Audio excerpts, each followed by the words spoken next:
kan niyya. Kuma kin san ban karya da aure na ku, dole an ce da rakuma dubu auren ku.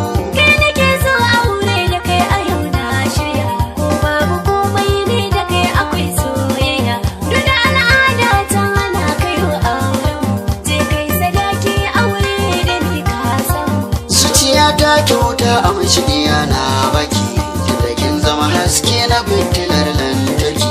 Yar budurwa a yanzu na zaman tunaki, mai ta baki zan sa ice na yau masa birki, kuma rana ta bikin mu za mu hau kan doki.